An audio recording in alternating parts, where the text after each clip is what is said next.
Assalamualaikum warahmatullahi wabarakatuh. Perkenalkan dengan saya Fatma Lestari. Pada sesi kali ini kita akan membahas mengenai emergency dan disaster management.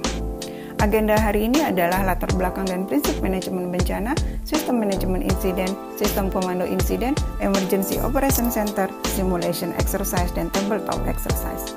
Tujuan sesi kali ini adalah memahami latar belakang dan prinsip manajemen bencana dan kedaruratan, memahami tentang insiden management system, memahami tentang insiden command system, memahami struktur organisasi ICS.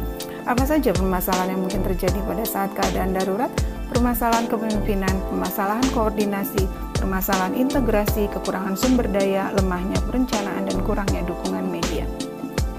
Sejarah insiden command system dikembangkan pada tahun 1970-an setelah kejadian California, kerusakan properti mencapai jutaan dolar dan banyak korban jiwa, meninggal, dan cedera. Problem selama respons adalah respons tidak efektif, manajemen insiden yang tidak memadai. Siklus manajemen keadaan darurat dan bencana meliputi seluruh kegiatan yang meliputi aspek pencegahan, mitigasi, kesiapsiagaan tanggap darurat bencana, mempertahankan keberlangsungan bisnis, serta pemulihan akibat insiden yang mengancam jiwa, aset, operasi, dan informasi. Siklus manajemen keadaan darurat dan bencana disajikan pada gambar berikut. Regulasi dan standar terkait emergency management meliputi standar nasional dan internasional. Berikut ini adalah standar nasional terkait emergency response dan crisis management.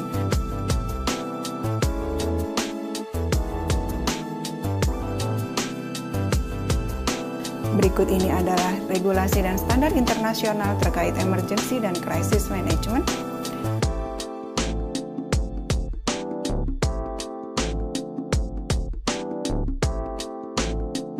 Prinsip dalam manajemen bencana harus bersifat komprehensif, progresif, berbasis risiko, integrasi, kolaborasi, koordinasi, fleksibel, dan profesional. Sistem manajemen insiden merupakan sistem manajemen yang digunakan untuk mengelola insiden atau acara atau event dalam skala kecil maupun besar. Sistem manajemen insiden secara efektif menanggulangi seluruh keadaan darurat meliputi bencana alam, kebakaran, ledakan, maupun oil spill, serta COVID-19. Sistem manajemen insiden merupakan kombinasi dari komunikasi, peralatan, fasilitas, personil, dan prosedur.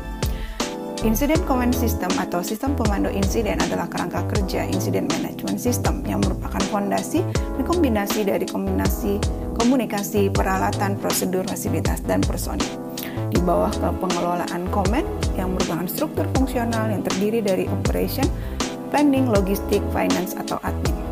Aplikasi ICS pada kecelakaan besar antara lain digunakan pada kejadian sebagai berikut.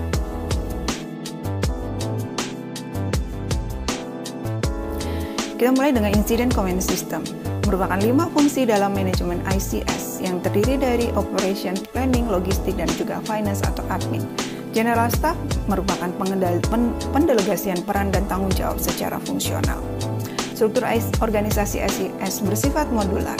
Command Staff memberikan informasi terkait insiden, keselamatan, dan penghubung ke semua organisasi terkait. Command Staff terdiri dari Public Information Officer, Safety Officer, dan Liaison Officer. Command Staff dapat ditambah jika diperlukan menjadi sebagai berikut. Bisa ditambah Legal Officer, Intelligence atau Security Officer, dan juga Human Resource Officer. Peran dan tanggung jawab the leaders adalah Incident Commander menentukan insiden, objektif, strategi, dan prioritas. Sebagai pemimpin dalam mengelola respons insiden. Operation adalah the doers menentukan tindakan taktis dan sumber daya untuk mencapai tujuan insiden. Mengarahkan respons insiden secara taktis. Planning adalah the thinkers mengumpulkan dan menganalisis informasi dan data. Logistik adalah the getters menyediakan sumber daya dan jasa yang diperlukan. Finance atau administration adalah the players menyiapkan pembiayaan, klaim, dan kompensasi. Saya mulai dengan Incident Commander dan Command Staff. Incident Commanders adalah seseorang dengan kualifikasi tinggi dan terlatih untuk memimpin respons. Penggantian Incident Commanders dimungkinkan ketika terjadi perubahan menjadi lebih kompleks dan harus ada transfer of command, dan IC merupakan posisi pertama yang harus ditentukan ketika membentuk ICS. Command Staff terdiri dari Public Information Officer yang bertanggung jawab berkomunikasi dengan media dan publik.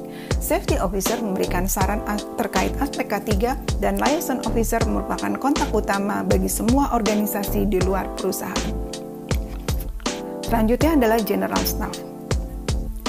General Staff Operation, bagian operation mengarahkan respons insiden serta tindakan taktis untuk mencapai tujuan insiden. Planning logistik dan juga finance atau admin diaktifasi untuk mendukung incident response. Sebutan dalam struktur ICS adalah sebagai berikut.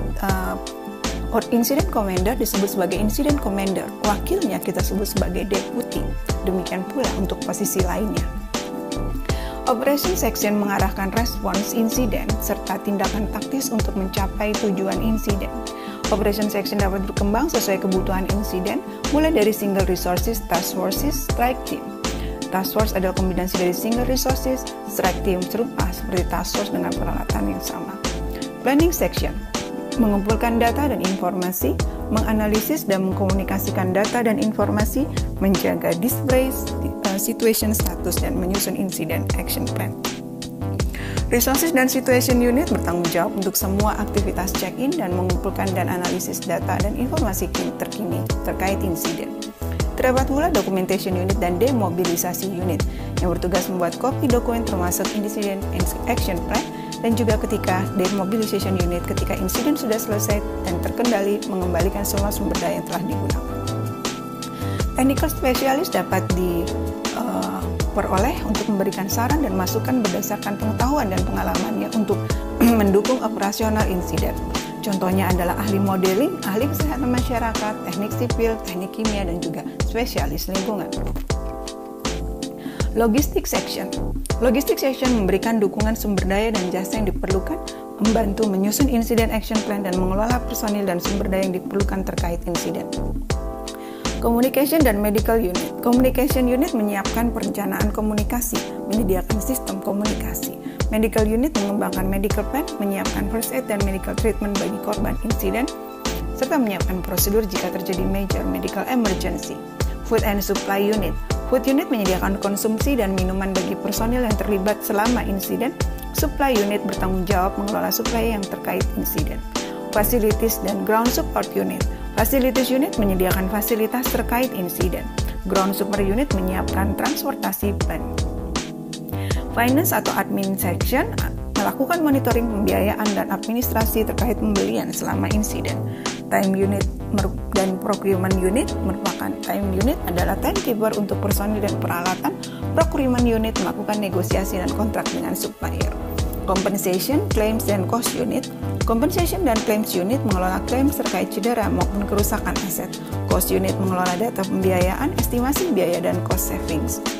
Emergency Operation Center, lokasi terpusat sementara atau permanen tempat IMT berkumpul untuk mengelola respons. Nama bervariasi bisa EOC, PHEOC, ataupun Situation Room. Simulation Exercise. Exercise adalah bentuk latihan, training, monitoring, atau evaluasi kemampuan meliputi simulasi bencana, di mana terdapat respons yang disimulasikan berdasarkan WHO Guide 2016. Sedangkan simulasi adalah sebuah kegiatan untuk menguji prosedur dan kesiapsiagaan serta kebutuhan untuk respons suatu bencana. Mengapa penting untuk menguji dan meningkatkan kesiapsiagaan? Merupakan bagian penting dalam program kesiapsiagaan bencana kesehatan masyarakat. Siklusnya adalah sebagai berikut yang dimulai dengan risk analysis dan planning, organizing, training dan equipment, serta exercising, evaluating, dan corrective action. Jenis-jenis exercise dapat berupa discussion-based exercise, yaitu yang kita sebut sebagai tabletop exercise. Operation-based exercise, drill functional, dan juga field atau full-scale exercise. Sehingga terdapat 4 jenis exercise type dalam simulation exercise management.